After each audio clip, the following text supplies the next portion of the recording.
Maladie de Lyme, de nouvelles recommandations en contradiction avec la AS. Plusieurs sociétés savantes françaises viennent de faire part de leurs recommandations quant à la prévention, l'épidémiologie, le diagnostic et le traitement de la maladie de Lyme. Elles balaient notamment l'existence de symptômes persistants liés à la maladie, contrairement à la Haute Autorité de Santé, AS. Voilà de quoi semer encore un peu plus la confusion au sujet de la borréliose de Lyme, ou maladie de Lyme, causée par une bactérie transmise par les tiques. Moins d'un an après les recommandations de la Haute Autorité de Santé, AS, au sujet de cette pathologie, plusieurs grandes sociétés savantes, dont la Société de pathologie infectieuse de langue française, SPILF, le Collège national des généralistes enseignants, CNG, et les sociétés françaises de dermatologie, rhumatologie, neurologie ou encore de parasitologie, ont présenté leurs propres recommandations sur la maladie de Lyme.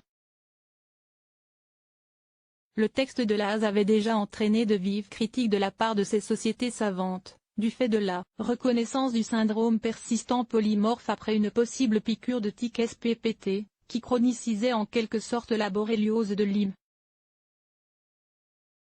Mécontentes, une vingtaine de sociétés savantes réunies autour de la SPILF ont ainsi regroupé leurs recommandations au sein de 2 articles scientifiques, publiés dans la revue Médecine et maladies infectieuses en date du 14 et 31 mai, et présentés ce 7 juin lors des Journées nationales d'infectiologie à Lyon.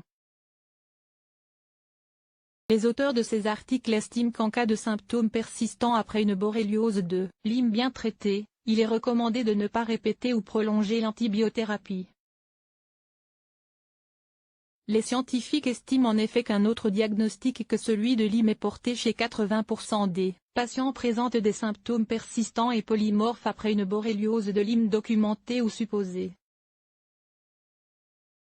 Autre désaccord majeur avec les associations de patients, la progression ou non des cas de borréliose de Lyme ces dernières années.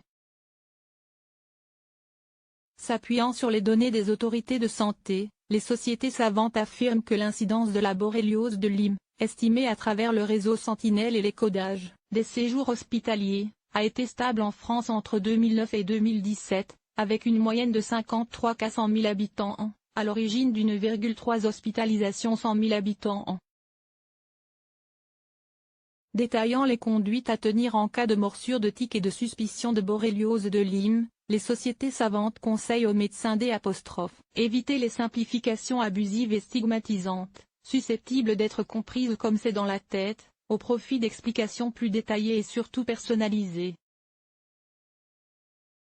Voilà au moins un point sur lequel les associations de patients atteints de la maladie de Lyme seront d'accord.